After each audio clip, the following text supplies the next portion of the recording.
প্রাকৃতিক সৌন্দর্য উপভোগ করতে চাও তাহলে রাঙ্গামাটি ভ্রমণ করো। প্রাকৃতিক সৌন্দর্যকে খুঁজতে চাও তাহলে রাঙ্গামাটিকে খুঁজে নাও। প্রবাদগুলো অনেকটাই রাঙ্গামাটির সাথে মিল পড়ে, কারণ রাঙ্গামাটিতে আছে প্রাকৃতিক কিছু সৌন্দর্য যা আমাদেরকে করে তোলে মুগ্ধ। তো আজকে আমরা রাঙ্গামাটি থেকে চলে যাব রাঙ্গামাটিতে অবস্থিত বরকল উপজেলা। অবশেষে সকাল সকাল ঘুম থেকে উঠে আমরা রওনা দিয়ে দিলাম বরকলের উদ্দেশ্যে। তো আজকে আমরা যাচ্ছি হচ্ছে রাঙ্গামাটি থেকে বরকল উপজেলা। তো এই বরকল আমাদের রাঙ্গামাটি থেকে বরকল যেতে লাগবে 2 ঘন্টার মতন। তো আমরা প্রাকৃতিক দৃশ্যগুলো উপভোগ করতেছি, চারপাশটা অনেক সুন্দর।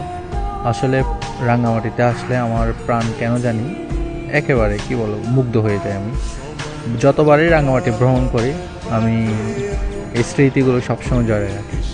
রাঙ্গামাটি নদী নালা আর নদীর মাঝখানে ছোট ছোট দ্বীপ আমাকে মুগ্ধ করে গেল। তো যারা যারা রাঙ্গামাটির সৌন্দর্য খুঁজতে চান তারা তাড়াতাড়ি চলে আসুন, আমাদের রাঙ্গামাটি ভ্রমণ করে যান। তো অবশেষে গান শুনতে শুনতে রওনা দিয়ে দিলাম বরকলের উদ্দেশ্যে।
অবশেষে অনেকক্ষণ আসার পর চলে আসলাম আমরা সুবলং। সুবলং হচ্ছে বরকল আর রাঙ্গামাটির মাঝ বরাবর। তো এখানে হচ্ছে আর্মি ক্যাম্প। তো এখানে কাছ থেকে ভিডিও শট করা যাবে না। তো এখানে পরিবেশটা অনেক সুন্দর। আপনি চাইলে এখানে নেমে আপনি সুবলং জন্নাই যেতে পারেন, তারপর ওখান থেকে আবার রাঙ্গামাটি ব্যাক করতে পারেন। কিন্তু আমরা আজকে বরকল যাব, তো আমাদের উদ্দেশ্য হচ্ছে বরকল। তো অবশেষে সুবলং থেকে আমাদের লঞ্চটি ছেড়ে দিছে। এখন আমরা চলে যাব হচ্ছে বরকলের উদ্দেশ্যে। এখন আবার আমরা বরকলের উদ্দেশ্যে রওনা দিয়ে দিলাম।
অবশেষে 2 ঘন্টা জার্নি করার পর আমরা চলে আসলাম বরকল উপজেলা।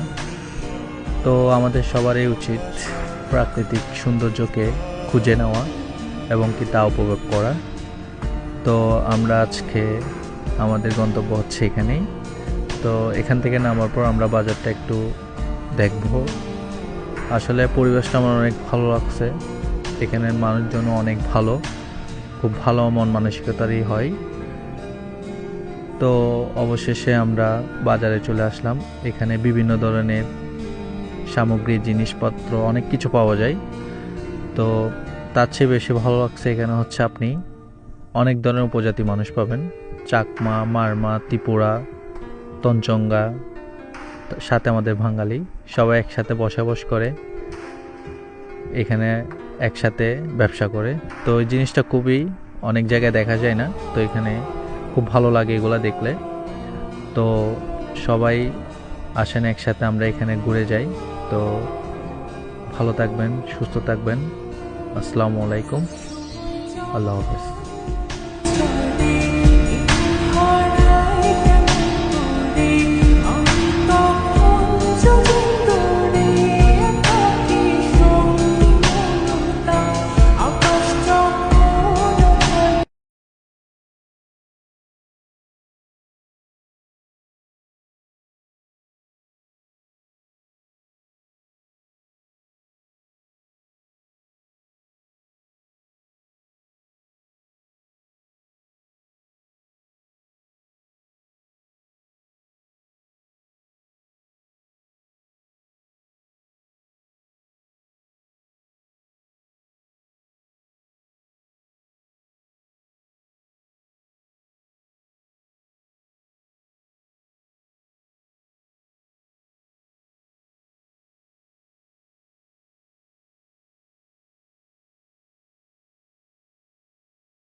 অবশেষে আমরা 2 ঘন্টা জার্নি করার পর চলে আসলাম আমাদের সেই গন্তব্যস্থানে, আমাদের রাঙ্গামাটি জেলায় অবস্থিত বরকল উপজেলা। এটা হচ্ছে আমাদের উপজেলা পরিষদ। তো আমরা এখন আর কিছুক্ষণ, অল্প কিছুক্ষণের মধ্যে লঞ্চ থেকে নেমে আপনাদের সাথে আমরা বরকল বাজারের কিছু ভিডিও আপনাদের সাথে শেয়ার করব। তো যারা যারা এখানে আসতে চান অবশ্যই রাঙ্গামাটি থেকে সকাল 7:30টায় একটা লঞ্চ, তারপর হচ্ছে 9:30টায় একটা, 2টায় একটা, প্রতিদিন 3টা আপ ডাউন করে এখান থেকে। তো যারা যারা এখানে আসতে চান অবশ্যই এসে আবার সাথে সাথে অল্প কিছুক্ষণ থাকার পর আপনি অবশ্যই ব্যাক করতে পারবেন। খরচ হচ্ছে আপনার রাঙ্গামাটি থেকে বরকল পর্যন্ত 100 টাকা। তো আসলে প্রাকৃতিক সৌন্দর্য আমাদের সবাই উপভোগ করা উচিত, কারণ আমরা অনেক সময় অনেক টেনশনে থাকি। তো সেই সব টেনশন থেকে আমরা মুক্তি থাকার জন্য অবশ্যই আমাদের উচিত কিছুটা সময় প্রাকৃতিক সাথে মিলেমিশে থাকা, যা আমাদের মনকে শান্তি, মানসিকভাবে শান্তি দেবে। অবশেষে চলে আসলাম বরকল বাজার। এখানে অনেক ধরনের জিনিসপত্র পাওয়া যায়, পাহাড়ি ফলমূল, অনেক কিছু। আরেকটা জিনিস খুব ভালো লাগছে, এখানে হচ্ছে আপনার বিভিন্ন উপজাতির মানুষ পাবেন। চাকমা, মারমা, ত্রিপুরা, বাঙালি সবাই একসাথে বসবাস করে। আসলে দেখতে অনেক সুন্দর লাগে। আসলে বাজারটা অনেক ভালো লাগছে, অনেক ঘুরে অনেক ভালো লাগছে, কারণ পরিষ্কার পরিচ্ছন্ন এরকম বাজার, পাহাড়ের ভেতরে এরকম সুন্দর বাজার মনে হয় আমি কখনো দেখি নাই। তো অনেক পরিষ্কার পরিচ্ছন্নতা ছিল, রাস্তাঘাট অনেক সুন্দর ছিল। তো সবাই ভালো থাকবেন, সুস্থ থাকবেন। আসসালামু আলাইকুম, আল্লাহ হাফেজ।